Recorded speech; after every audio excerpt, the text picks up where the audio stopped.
where every clue hides a secret, and every secret has a story. I arrived on a dusk that felt deliberately late, as if the town itself had been pruning its hours in private. The road curled like an old brass spring. Cobbles caught what light there was in narrow blades of blue, each stone and edge polished by 100 small feet. My coat, the one with the frayed scarf and the pocket watch wound to nothing, picked up the chill of a place that refused to settle. The central clock on the square showed a minute behind every other face I could find. It was not a careless lag but a steady, polite disobedience. 3 minutes here, 2 there, an hour-piece that seemed to smirk in a slightly different time. The discrepancy was small enough to be dismissed and precise enough to be cruelty. I felt the weight of it under my sternum, as if some small part of the day had been clipped and tucked away. There was a sound to the air, too, a thin hum beneath the evening chorus. It was not wind exactly, but a pressure that pressed at the teeth of the houses, a close metallic impatience. It smelled like spent batteries and old keys, a tang that made my tongue press to the roof of my mouth. I kept my hand on the little brass watch tied to a thread inside my coat. Its face fogged at the edge where my breath warmed the glass. I found myself tapping a soft rhythm with the fingers that had traveled miles. I count in beats. I always have. Counting is how I find my way back when other landmarks evaporate. The tapping steadied me in the face of the town's quiet abnormality. At first I took the clock discordance for quaintness. A baker's clock sat stubbornly at some private 12. A tailor's window held 8 faces, layered one over the other like the ghost of a parade. A man at a stall fussed with a wind-up clock, his fingers sure and small, his brow folded in practiced patience, while the escapement refused to accept progress. He wound, and the little second hand shivered and dropped back as if ashamed. He did not curse. He simply adjusted, wound again, and breathed with the machine. I crouched by a puddle and watched a loose brass key settle on the cobble, as though delivered by some conspiratorial hand. The key's teeth were worn in a pattern I had seen before in the guts of pocket watches, the same uneven bite that comes from years of turning and being turned. The town's irregular minutes were not neglect. They were tended. I moved toward the bell tower, because a bell keeps a different counsel from a clock. A bell says a thing out loud. The clock whispers the time and expects you to notice. The tower's rope had the sunburned texture of years, and a knot that had been pulled by many hands. Marta Bell met me where the shadow fell thickest, standing with her back like a bell rope, and a small iron bell wired to her belt. Up close, Marta's face was a ledger, lines like furrows, hands calloused from work that does not thank the fingers, a burn mark on her forearm that read like a different account. Her hair was pinned back in methodical grey braids. She angled her chin toward the line of clocks and did not smile. The warning she offered me was a practiced device, spare and compact as a key. There was no patience in it for strangers who thought the town's hours were curiosities to be catalogued. Her voice, when it reached me, carried the smell of damp wool and boiled herbs. She did not offer a story, only ritual in miniature. Her fingers found the iron bell on her belt and danced the barest tick of motion that meant, without words, that the town kept things in order by small things. The clapper, the knot, the tiny gestures that stitch a wrong hour back into a semblance of sequence. Her manner was protective not of time itself but of the community's fragile agreement about it. In her economy, an outsider asking why is a risk. Questions unsettle bargains. I felt the town's heartbeat close its fist. Marta's tilt and clipped motion made me understand the missing minutes were not only misplaced but treasured, hidden, or bargained away. When she looked at me, I saw the sharp suspicion of someone who had watched neighbors come back altered, who had counted how many minutes their steps now contained. She leaned a little closer, just enough that I could see the small vignettes in the lines around her eyes, and the bell at her belt chimed, a sound like the closing of a ledger. "Not all clocks are broken," she said, as if that answered every question. It did need to. The sentence carried the necessary caveat. The town's time was maintained by more than winding keys. It was tended by agreements and omissions. It was a thing knitted into the fabric of everyday behavior: when to cross, when to close the shutters. Who took the train that now left 2 minutes late for reasons that had nothing to do with the railway. That omission was deliberate, and it served purposes only some understood. Night fell as if from a tightened pocket. The square gathered itself into a hush, a thin membrane that kept sound from spreading. People moved like marionettes with slack strings, then the slack grew taut and then still. The main clock in the square skipped forward, 2 ticks that felt like an inhale, and then stopped. In that stoppage the world congealed, a woman mid-stride, a child with a half-raised hand, a dog with its tongue pinned in the air. The hush was not emptiness, but a presence that pressed on the bones. The air tasted more copper than before.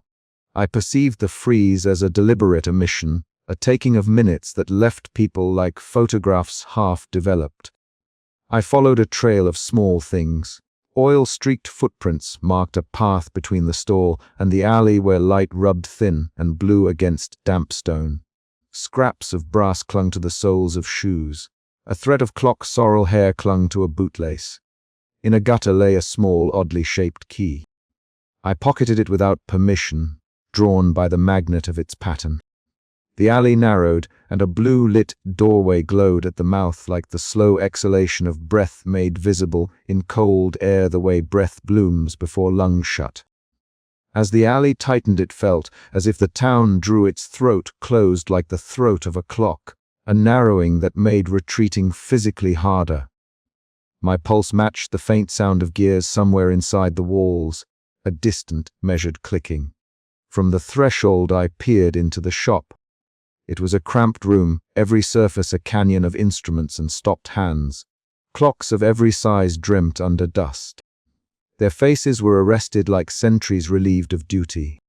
Above the workbench, minuscule motes hung in the air, particles made of spent minutes that drifted like slow fireflies but felt colder to the gaze. The lamp threw a narrow cone of light that caught copper and brass and made the shadows between tools almost moveless, like ruts in water that had frozen mid-eddy. In the corner a cracked mirror leaned like a half-heard secret. Its surface reflected not so much the room as a suggestion of other angles. And when I shifted I thought I saw the mirror tilt a degree where none of the furniture matched. The workshop smelled of warm oil and cedar shavings tempered by the familiar tang of cold metal. Gideon Marrow worked with a patience that was itself a discipline.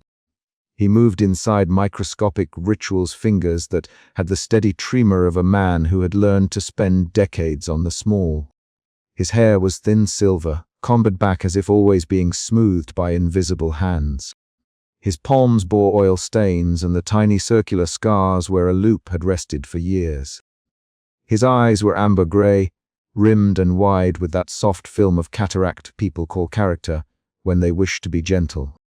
He counted time aloud under his breath in a murmuring that was less language than incantation of mechanism.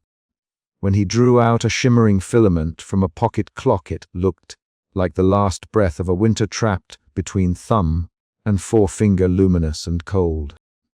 He laid these filaments on the bench like offerings. The minute he extracted could have been a mote of light. It hung and did not fall. It had the quality of a thing removed from process, like a court hesitation.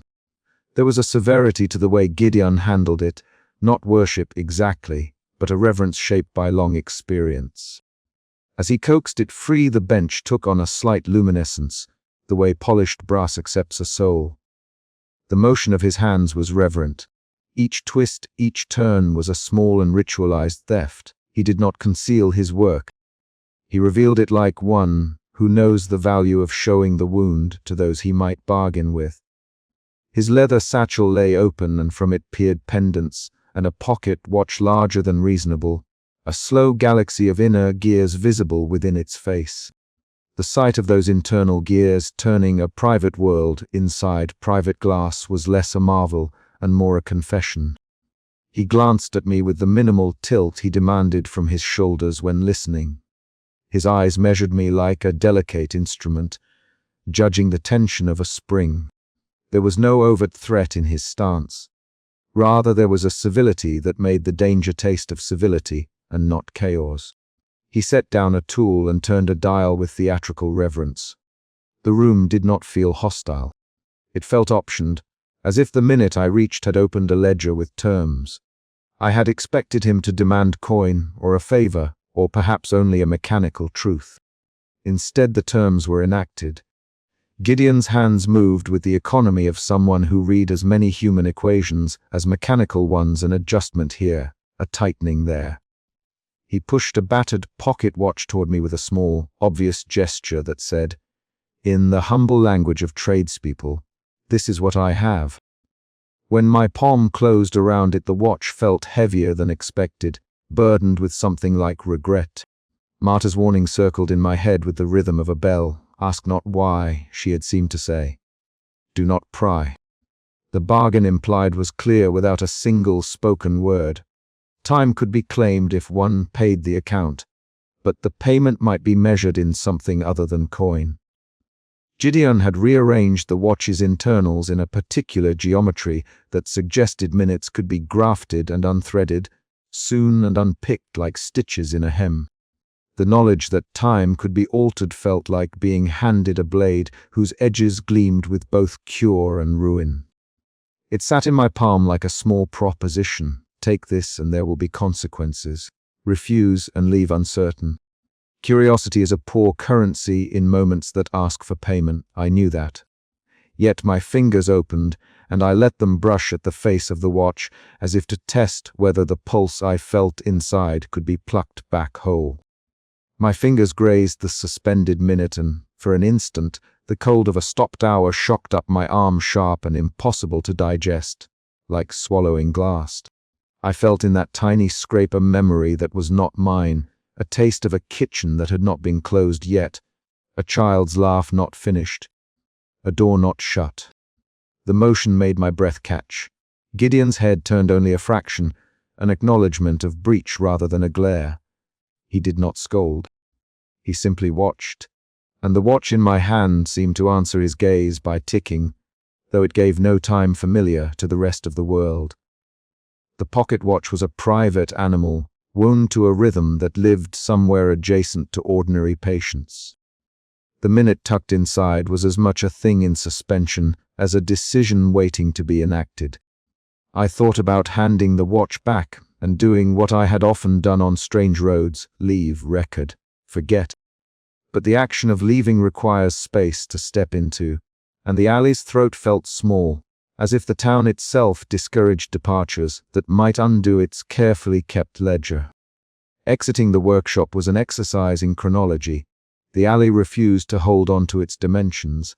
As I turned, the narrow passage seemed to elongate, compress, then breathe, as if animated by the same machinery Gideon coaxed at his bench. The cold alley air hit like two layers of reality rubbing together. Marta waited where the square met the alley, her bell small and iron and human in her palm. Her look was not triumph but measured sorrow. The battered pocket watch under my coat angled so that a thread of light slipped through the seam. A single suspended minute winked, and then tucked itself into the leather like a shy insect. There was an aftershock to being near the extracted minute. My own sense of duration altered in small, terrifyingly intimate ways. When I attempted to count the steps between Gideon's bench and the square, my numbers thinned, jumped and resumed on a different beat. My internal metronome, the one I took along like a talisman, skipped a tooth. It felt as if someone had removed a single stitch from the hem of the world and replaced it with a foreign stitch that did not match thread or pattern. The town kept to ceremonies, shopkeepers wound clocks by habit. People crossed streets with private calibrations, but beneath that seam Gideon's work had introduced a variable. Time here could be stolen, stored and bartered. It could be returned for favors, kept in a pendant for someone wanting to postpone grief, or hoarded like seed for a future that might never arrive on schedule. Back at the edge of the square, the frozen figures from earlier were pacing again as if whatever hand held them had relaxed. A woman completed a half-step. A child lowered an upraised hand. The dog finished its pant. The world resumed with awkwardness, as if someone had rethreaded a loom mid-pattern. The resumed movement had a grace that was forced and a rhythm that felt off by a breath. I found my own pulse fumbled with its count. The borrowed minute nested inside the pocket watch desynchronized me from ordinary pace. Marta's small bell chimed once, and to me it sounded like an accounting, a single ledger entry closed for the night. She offered no consolation. She offered maintenance, the practical kind that kept towns functional and tragedies contained.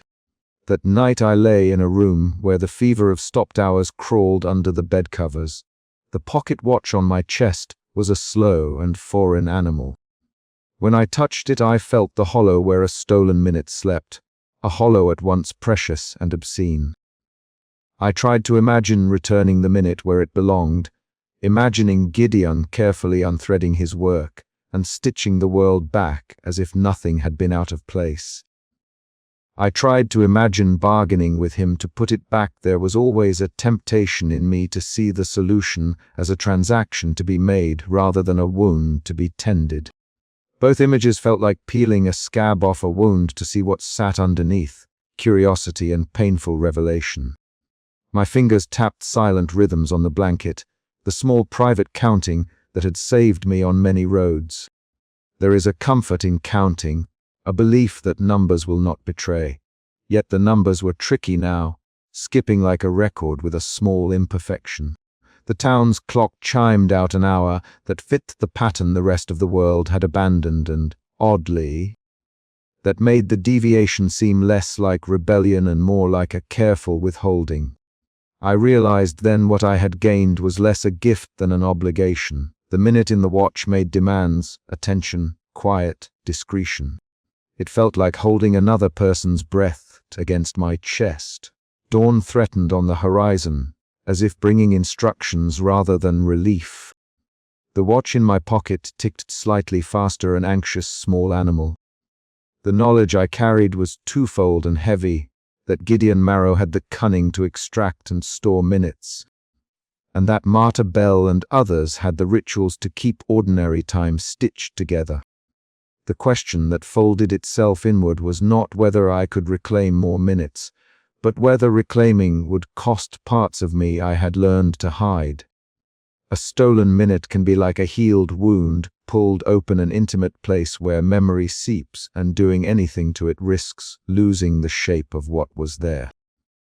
I thought about the people I had seen halted. I thought about why a village might choose to keep minutes hidden. There are small mercies that demand small thefts. A widow buying an hour to hold her husband's hand. A mother keeping a single bedtime pause to remember a child. A lover stealing dawn to linger once more. But there are other accounts as well, the accumulation of hesitations to be sold to the highest bidder, the hoarding of delay so a small elite can push back consequence. The thought made the town less quaint and more like a machine that kept the vulnerable on a schedule decided elsewhere. That thought made me hold the pocket watch with a new gravity. I left. I arrived with the sort of careful optimism that men carry when they mean to leave soon and mean to remember nothing but the shape of a place. The town received me in muted tones, lantern glow caught in frost, windows like half-closed eyes, the long, soft hopelessness of streets that have learned to wait. Time itself behaved as if it were a visitor holding its breath. At dusk the clock in the square skipped a breath and left a smear on the air where a minute had been. I felt the absence as a bruise beneath my ribs, an empty pocket on the spine of the day. The first hour of the evening unspooled like a mechanical sigh. The town clock hung high and precise, a face scrubbed by wind and time, but when dusk came it softened, as though someone had pressed their thumb to the second hand and left it half-turned. People crossed the square with measured steps, as if the sidewalks might betray them if they hurried. The light across the cobbles thinned. A smear of cold blue settled into the gutters and held there, like an unlit photograph. I first noticed how the world slouched where time had faltered by catching my reflection in a shop window. It blinked before I did. For a breath I thought my eyes, which had been trained on roads and ruins, were playing a trick. Then I felt the odd, precise vacancy of a minute removed. It was no simple loss. A missing minute sat inside the air like a coin in the throat. The moment registered with the weight of an accusation. People told stories of losing small things to wind and to chance, but there is a particular grief reserved for the theft of time. Objects can be replaced. Memories can be coaxed back from the half-light. A minute, once taken, leaves an impression like a thumbprint on the world. You notice it by the way shadows fail to line up, and by how small mechanical things that once hummed together fall out of step. The way a kettle that should whistle at a precise moment now stammers and goes silent. I stood in the square and watched strangers find themselves a beat too soon or too late, as if some invisible hand were unpicking the stitching of schedules and leaving the garments to hang lopsided. At the inn the shutters came down with a collective clack. People spoke in fragments and in the blank paused sentences you use when you are afraid to finish a thought. Marta Bell intercepted me at the doorstep, an iron bell tied to her waist, lending a foreign ring to every step she took. She moved like a woman who had learned to mark the town by the positions of its people and the drift of its moods.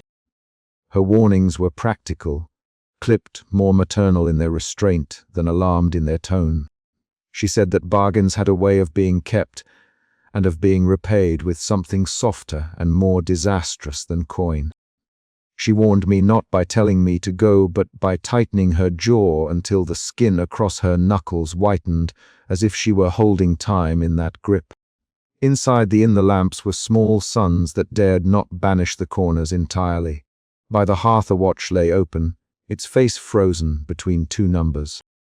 The innkeeper folded his hands over it, as if that might stitch it back into rhythm. I watched the way people nodded at each other, at the clock, at the open sky, in a choreography built from stolen minutes. There is a peculiar solidarity among a people who hold the same wound. You do not immediately ask for its source. You recognize it in the way they refuse to laugh too loudly or leave doors unbarred. I followed a trail the way one follows a scent, a pattern of stopped and sleeping watches scattered like breadcrumbs. Each pocket watch told a different shape of pause. Some were frozen at half past a sorrow, some at 22 minutes into another life. Their hands pointed at incomplete hours as if pointing to small crimes. The alley that led away from the square was narrow and smelled of iron and old glue. A blue light pooled in its throat, film grain of fog pressed into the gutter. The alley narrowed into something more intimate, a spine to which the town clung. The door to the clockmaker's workshop was left ajar, a thin seam of amber light leaking into the blue of the street. A hum lived in the threshold, not quite a sound, more a pressure, a withheld breath that made the hairs along my forearms stand up. There were motes in the air, not dust, but points of suspended luminescence like the souls of minutes that refused to move on. They clung to the air in the way small things cling when someone has stolen the larger motion that once pushed them along. Gideon Marrow did not look like a man who stole minutes. He looked like a man who kept them with devotion and the kind of reverence that could be mistaken for piety. He stood among clocks as a curator stands among relics. The blink of a lamp threw the wheelwork into hard relief.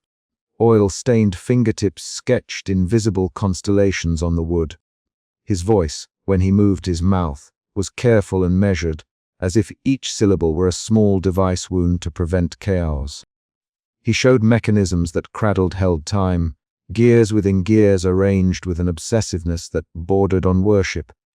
His shop smelled of cedar shavings and warm oil and a faint metallic tang that hinted at the town's missing minutes.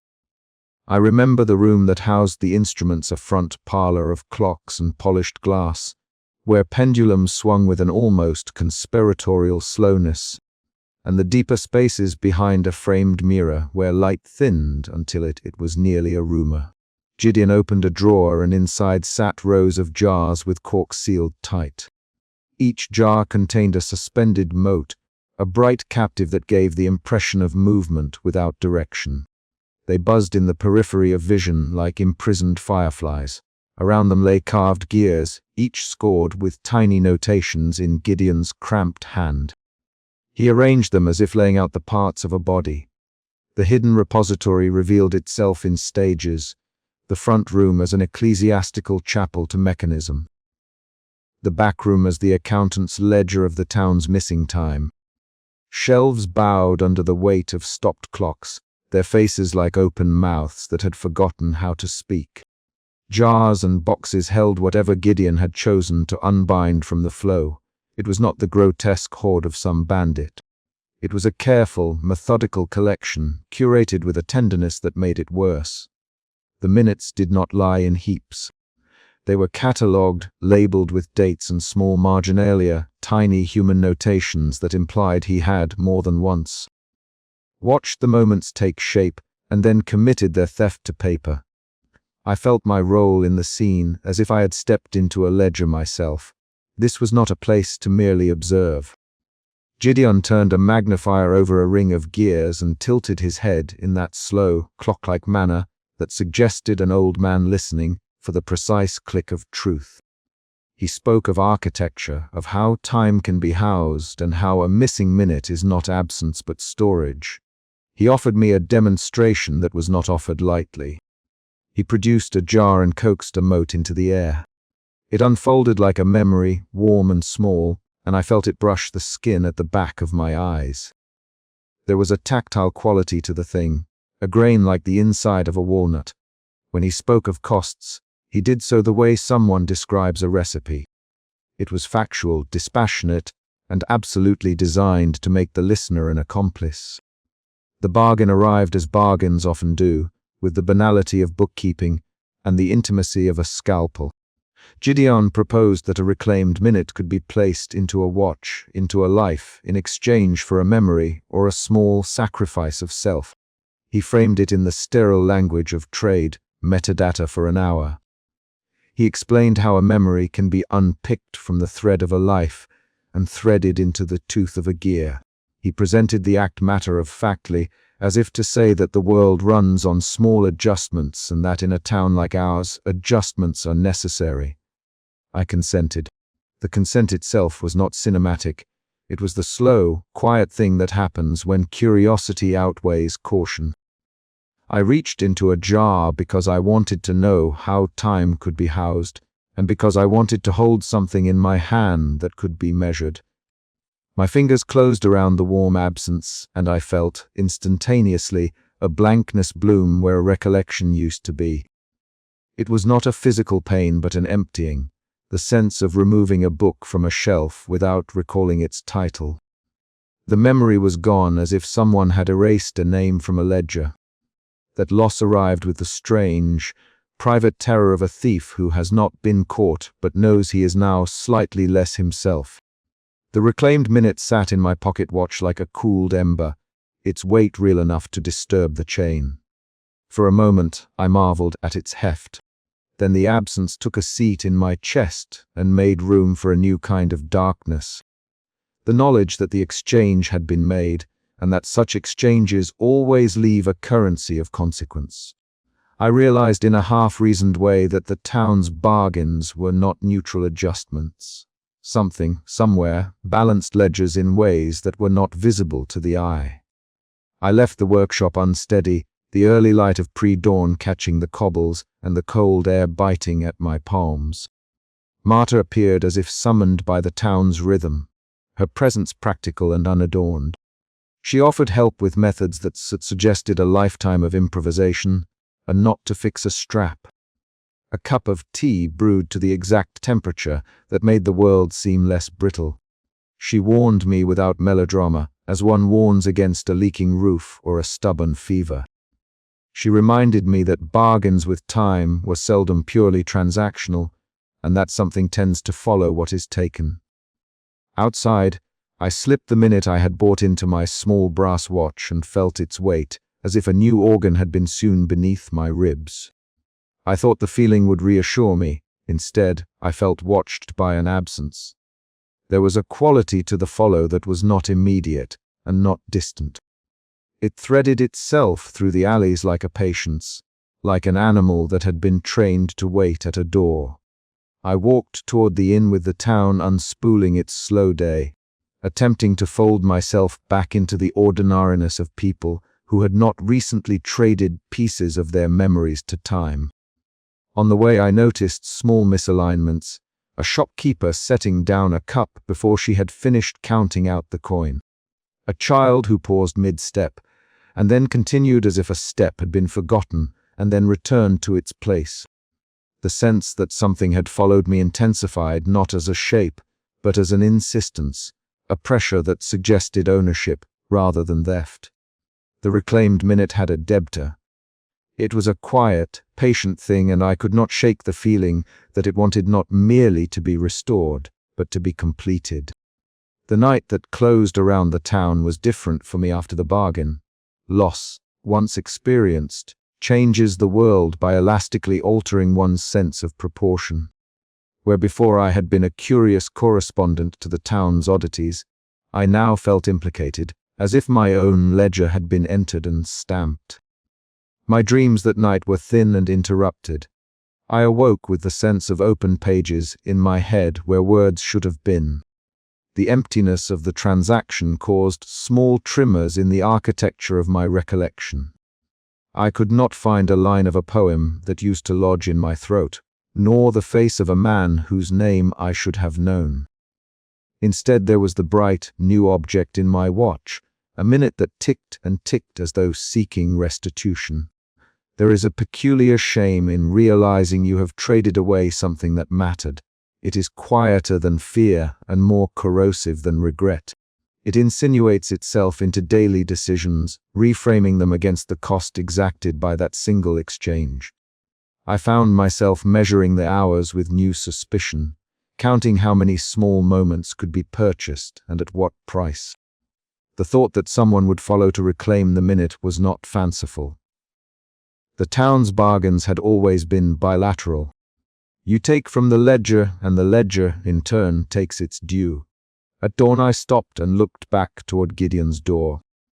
The shop had closed its curtain in the faint light, and the motes of the stolen minutes flashed briefly like signal fires before dissolving into the morning haze.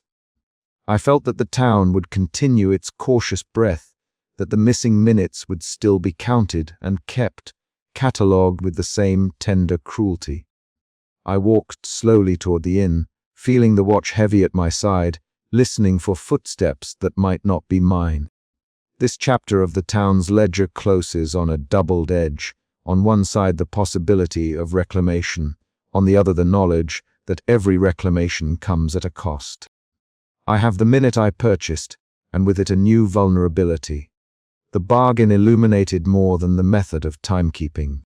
It revealed an economy of absence, a moral geography where the purchase of time extracts something of the self. The town will continue to set its faces to clocks that do not always keep to a single truth, and I will keep my watch and its small borrowed weight. I will also keep, like a bruise, the understanding that what was restored draws attention and wants to be returned. This was not an ending. I left the alley with the watch in my hand and a sense of being trailed by something patient and domestic. The trade had been made. The town kept its secrets in jars and gears, and the careful hands of a man who thought he was a keeper. I had taken a piece of its inventory, and, in doing so, had become part of its maintenance. I would learn how to measure my days differently, not by the hours that appeared on clock faces, but by the small, acquired absences that sat like stones in the pocket of my life. This wasn't the end. I realized the hallway behind me had disappeared. The realization arrived small, like the catch of a throat you could suppose would pass, until it did not.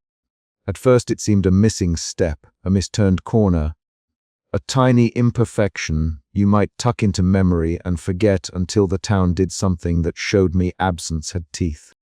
In the square, the bell that should have rung that hour had folded itself out of time. There was an empty notch where a sound ought to live. The air tasted faintly of copper and the breath of old gears. My palm remembered the brass pocket watch I carried, warm and stubborn against my ribs.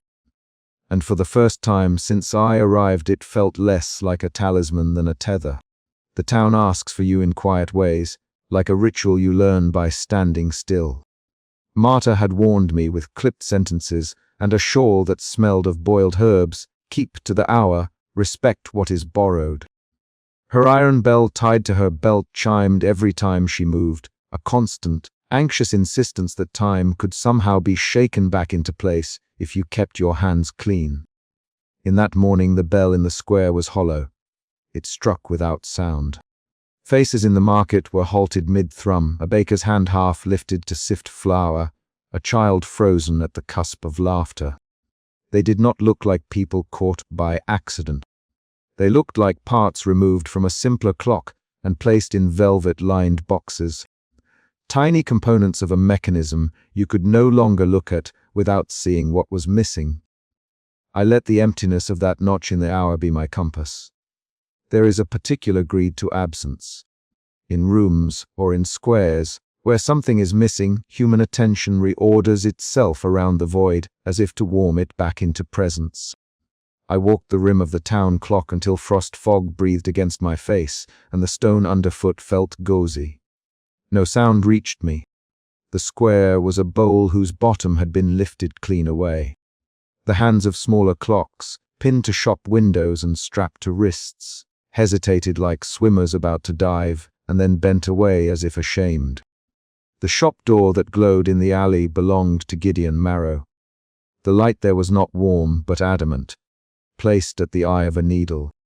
From outside the window, the backs of stopped clocks crowded the glass like a congregation praying to a silence. I slipped past the threshold because curiosity and the old habit of keeping promises to myself outweighed prudence. Inside, the glow was lamplight and cold blue married into a single uneasy hue. Gears lay like the vertebrae of an exhausted animal along benches. Each face was careful not to point at anything in particular. When the inner door closed with a hinge whisper, the shop wrapped me in smell, warm oil and cedar shavings, and under those honest scents a thinner metallic tang of filings. Gideon was there, moving through his work as if he tended a wounded city rather than instruments. He had the stoop of a man who measures his life in revolutions. His hands were oil-stained and knotted like roots. Tiny circular scars puckered beside his temples where lenses had worn into skin from long hours bent over fine things. He did not startle when I entered. That steadiness felt like policy. The workshop was arranged with an illogical neatness. Rows of stopped clocks sat in racks and on shelves like birds in cages, faces frozen at incomplete hours, a quarter past a sorrow, 10 minutes shy of an apology, 40 seconds missing from a lullaby.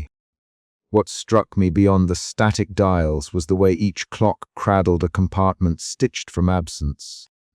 These compartments were literal and impossible at once, seams of dark enamel and soft velvet hummed with something like withheld breath. A ledger lay open among the gears, pages dense with names and times and a currency that was not coins. The entries listed hours as if they were objects to be catalogued, bartered and owned. I remember how my fingers hovered above that ledger. It smelled of dust and handling, of margins rubbed thin by a fingertip that had returned to the same line again and again. Names paired with notations you keep to remind yourself of favors and obligations. Borrowed, said one small, decisive hand. Spent, said another in careful vertical strokes. Beside one recitation was Marta's name, and beside her name a note that read like a blessing or a threat. Keepers and keepings. The ledger implied transactions beyond my ledgered life, minutes traded for steadiness, for the unspooling of a wound, for the quieting of a scream inside a sleep. A clock on the central bench had been pried open. In a brittle, slow bloom, it disgorged the thing that should not have body. For a second the motes hung in the lamplight, like dust setting itself into tiny suns, and then they revealed themselves as paused minutes. Tiny beads of light that shimmered and trembled as if holding the last syllables of sentences. One hovered near a gear's edge and bled a sliver of memory across my palm like a pale thread. I touched it because curiosity is a form of hunger, and because my skin wanted to know whether absence could be felt. The mote yielded a scrap, a child's voice bracing itself for a lullaby that did not finish, a morning that stalled at its threshold, a practiced apology that had never been spoken. It was like kissing a wound that belonged to someone else. For a breath I held not only a minute but the residue of a life. Gideon did not recoil. His reverence was older than his clothes. He moved through the clocks with a tenderness that could have belonged to someone tending graves or gardens, sometimes both. "We stitch what is torn," his hand said without a word. Watching him, I tried to read the ledger as if it were both a map and confession. Each name was a miniature ledger of trade-offs, a child's lost afternoon for a mother's deeper sleep. An entire night's terror folded into the quiet of someone else's waking hour. The more I learned to read the columns, the less sure I felt of the morality of returning any single minute. Who was I to decide which absence to fill? Who was Gideon to decide which lives would be recomposed, and which would continue with delicate hollows? There is a peculiar cruelty to bargaining with time. It looks like kindness because it suggests restoration, but the ledger made clear every restoration had a balance. I began to see the town's superstition as a split in human thinking ritual on the one side, muscle memory for survival on the other. The ledger took the practical side of superstition and turned it into economics. Hours were not free. They had been harvested, cut like cloth, rewoven into watches that hummed with borrowed contentment. A minute restored could not be restored without theft. Every returned hour required payment in some other interior currency, a memory, a name, a feeling. Martyr's warnings tuned in my head with new clarity. They were not merely rote admonitions, but the rusted teeth of a realization. The price marked on the ledger was always someone's private thing. The shop contained its own moral architecture. The ledger's ink dried into columns that recorded exchanges with a surgeon's lack of drama. Some entries listed debts settled in lost names, a woman who paid back an hour and woke without knowing the name of her first child. Others marked borrowed beside names of men spared a funeral or a confession by a single Sunday more. There were notations in the margins that spoke of barterings made in panic and in mercy, hours taken in a time of fever. A parent's trade for a child's quiet at night, a soldier's plea for one more dawn that let him say goodbye. Each column bent conscience and need into shapes that let daily life continue. The motes themselves were not inert commodity. They carried the marrow of persons. When my skin brushed one, a memory walked off with me like a leashed animal. A name that had once meant something slipped into the blank between my teeth. That is when I understood the real danger. These minutes were threaded not merely to clock hands, but into the marrow of the people who had given them away. To reattach a minute might stitch a wound, yes, but it might also loosen another seam elsewhere. Confrontation arrived in the ledger's margins and in Gideon's soft counting breath. He moved among the devices with ritualized calculations, his fingers turning knobs with a reverence that read like grief folded into competence. He showed me, without argument, the difference between cruelty and calculation. His justification was not a claim to rightness. It was the assertion that stitched hours prevented an unraveling that would swallow the town. He had tenderness beneath his steady motions, a desire to keep something worthy from disappearing entirely, and yet the ledger's totals revealed appetites arranged like teeth. Tallies that left no doubt beneficence could become hunger. It was possible to imagine Gideon's work in noble terms. He kept people from losing their bearings. He saved a single name now and then from dissolving into nothing. But the ledger made mercy look like an economy. There were accounts where one person's resumed mourning cost another's remembered face. Every stitch had its slip side. The more I watched, the more I felt caught between admiration and accusation. One afternoon, though the hour in the square had splintered time enough, that afternoon attached itself like a label instead of a truth. A clock on the bench disgorged motes in a slow, deliberate bloom. Each fragment threaded the shop with loose, living shards, a laugh that broke before reaching a mouth, a scent of a kitchen that belonged to a different life, a melody that refused to resolve. As the motes pooled, the uncanny weight of their truth registered in my hands and then in my chest. I picked one up again. A memory clung to me like a wet child. A name I had known as sure as my own dissolved into the shop's pale air, leaving my tongue like a piece of lint. The motes were not mere minutes, they were attachments, and memory, once unhooked, sought new anchorages. Gideon leafed through the ledger and showed me, patiently, how accounts balanced. He did not speak as a man claiming absolution. He spoke like a man with his hands busy, offering the simple fact of his trade: stitch a hole, keep a town upright. He kept the fragile architecture of borrowed minutes because nobody had learned how to build a better scaffold. He knew, as I now did, that any stitch was temporary. He admitted no moral high ground, only the stubborn practice of tending. Sometimes when he lifted a moted minute, his lips would purse, and I could see the cost writ unused in the smallest of gestures. An apologetic trimmer around the eyes that kept a grief shut. The choice pressed toward me physically. Gideon gathered motes in a glass jar on the bench as if they were a fragile choir. To return the motes to the town would mean restoring a rhythm to the square, unclenching faces, allowing that bell to finally strike into place. To take a particular cluster for myself, perhaps to reclaim an hour I had lost on the road. A night when a friend vanished from my memory would mean the ledger would open a fissure elsewhere. The book kept its own balance, its sums obeyed by a crank or a curse. My hand closed around a handful of motes. They pulsed in my palm like the dull insistence of a pulse. There is no more intimate cruelty than choosing which absence you repair and which you keep. I could not rid the edge of Gideon's eyes clearly. There was only a metronomic steadiness in a man who had been doing this too long and whose grin never quite reached his mouth. Marta's voice braided through my memory like a bell rope pulled taut. I made my decision precisely because hesitation felt like consent, because remaining still meant allowing the town to carry its hollows unquestioned. I pressed my palm to the nearest clock's inner mechanism and watched as one device snapped and began to sweep again. The hand caught a minute and sent it sweeping into place. Elsewhere, in an immediate, terrible counterpoint, the sound of a name being flung loose from a mind cut the air like a snapped string. The cost announced itself as a cold, private theft.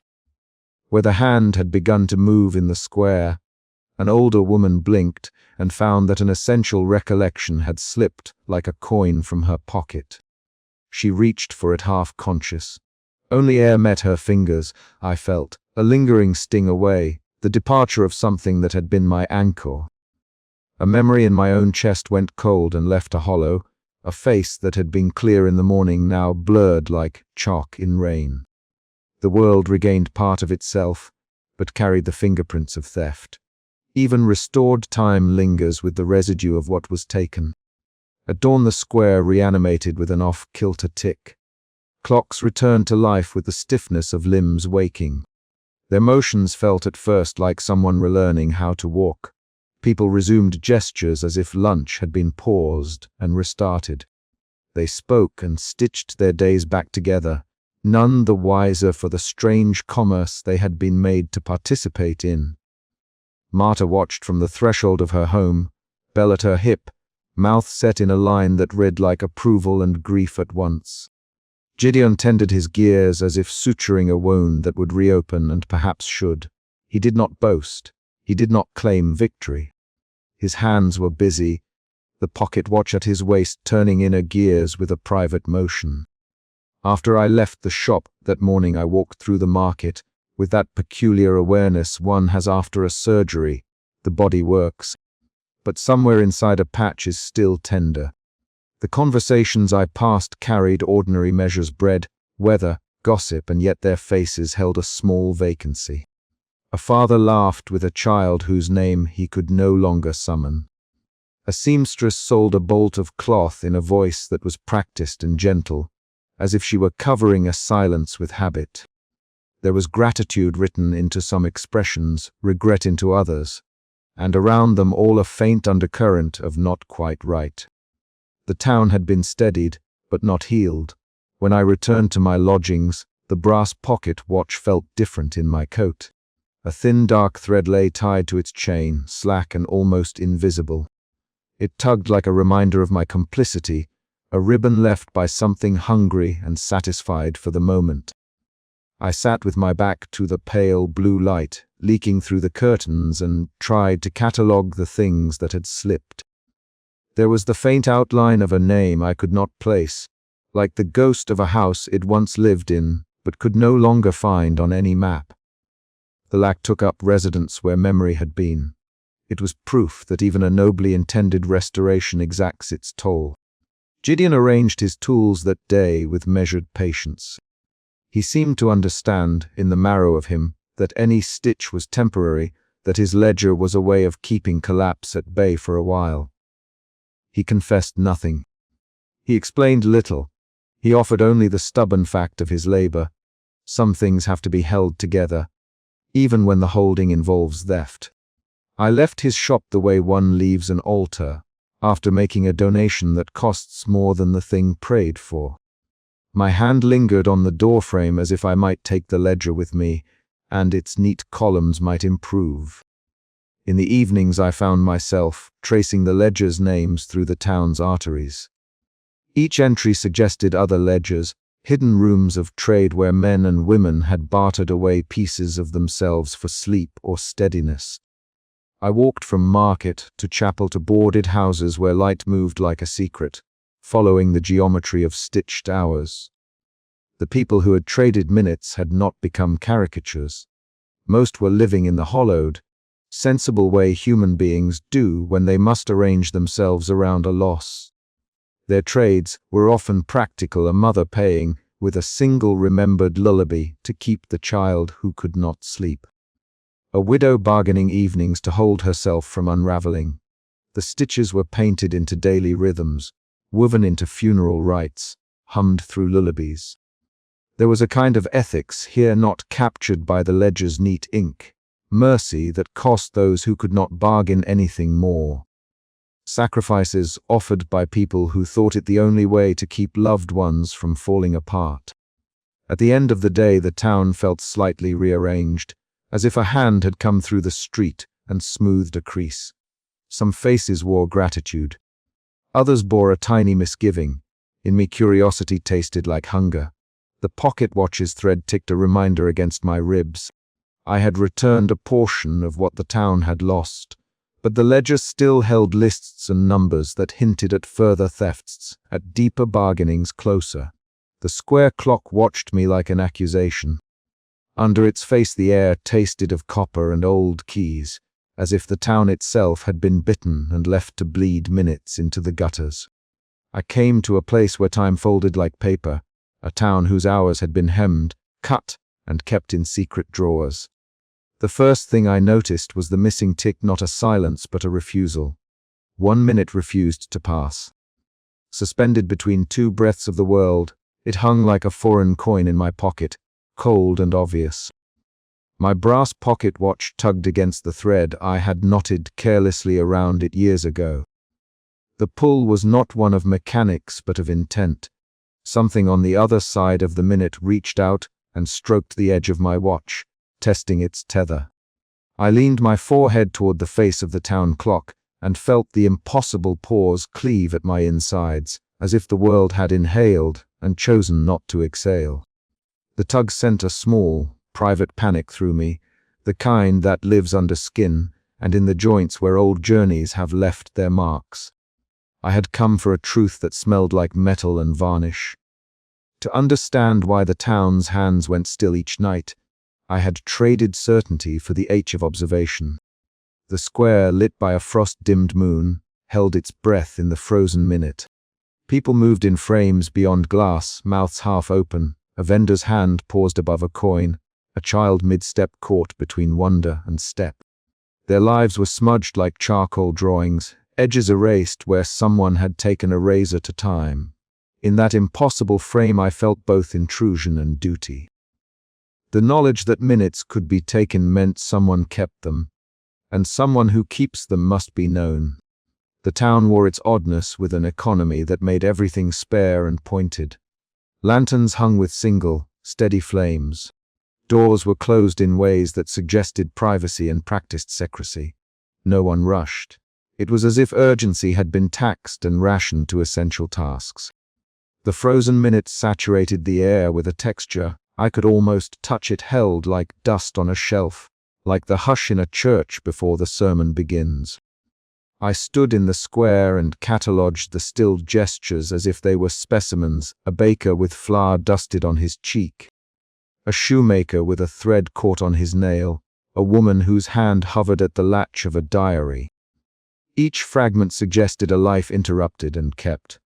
I followed a glimmer not like light but like memory, a stream of faint motes that pulsed with a soft, borrowed glow. They threaded through alleys and shrugged around shutters, making a path that smelled of lamp oil and dust. The motes were honest in their smallness. They did not glare but offered a pale insistence, a breadcrumb trail of something gathered and guarded.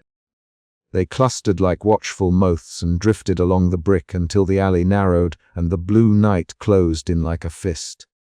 My scarf whispered against my throat. My steps were slow, counting in private. The motes pooled at the mouth of a narrow lane, then spilled through a doorway with the shy confidence of a secret.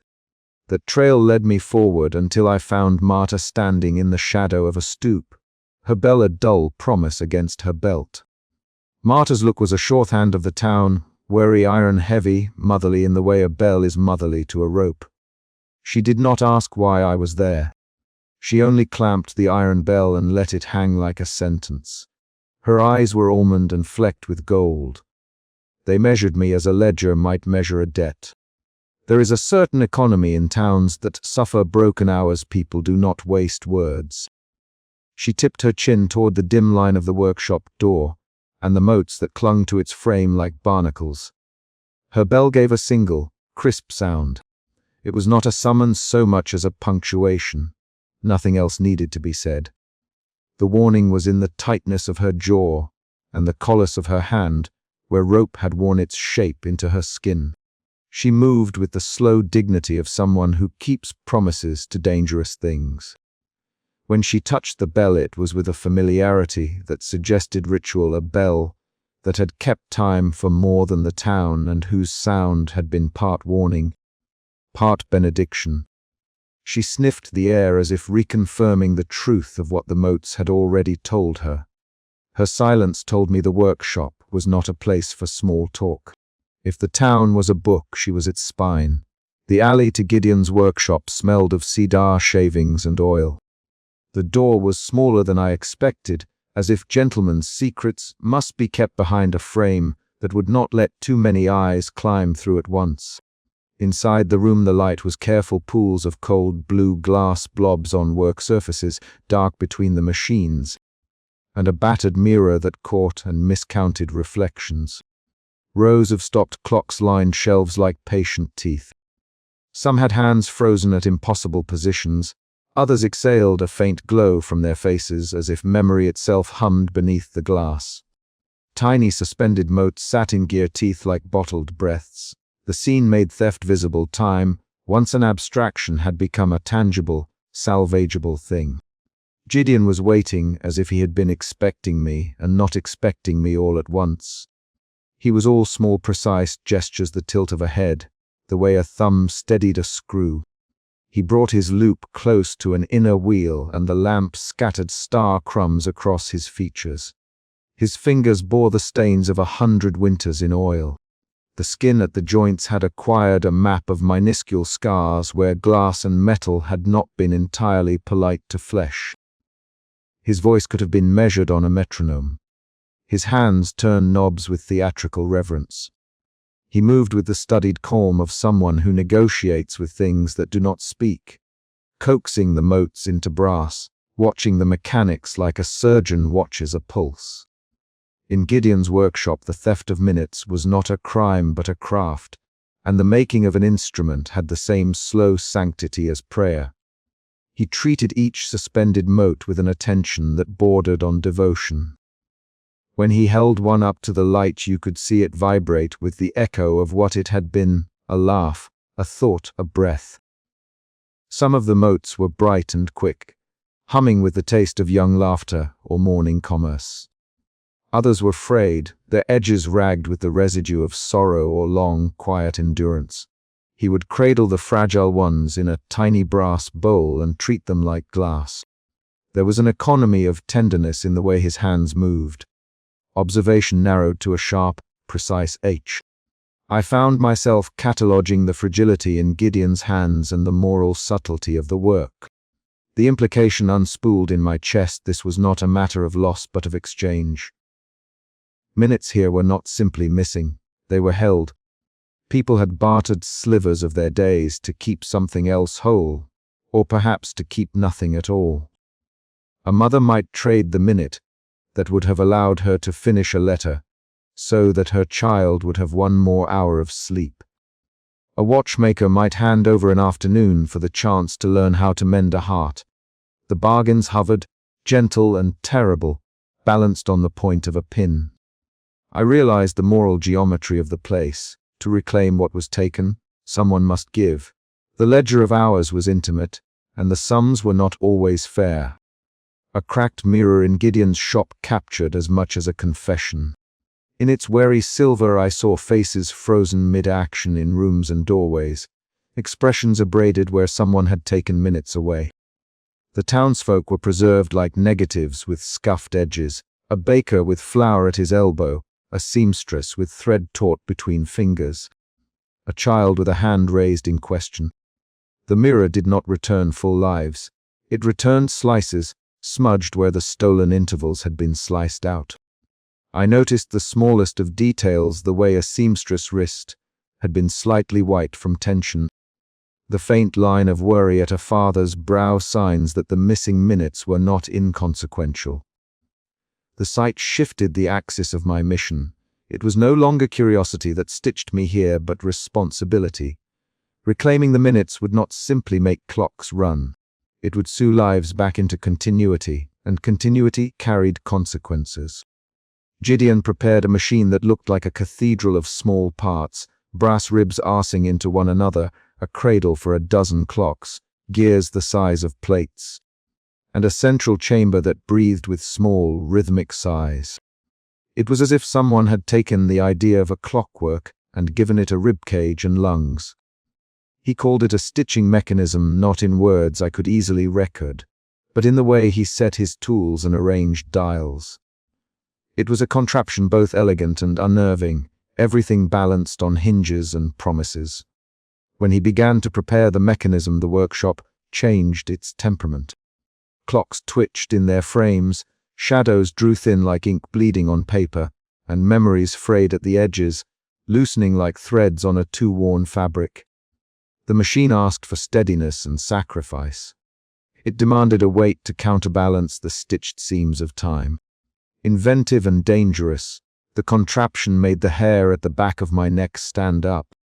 I had come with a small brass watch that had been tied to me through years and miles. It had been with me in train stations, in the waiting rooms of doctors and lovers, in rooms where I learned how to be patient and rooms where patience had been a cruelty. In it were minutes I had hoarded without thinking, an accumulation of waiting rooms and lonely platforms and mercies granted to others because I could not bear to spend those minutes on myself.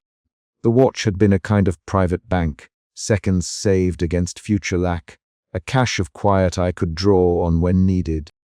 Near the machine's heart the air tasted of solder and rain on metal.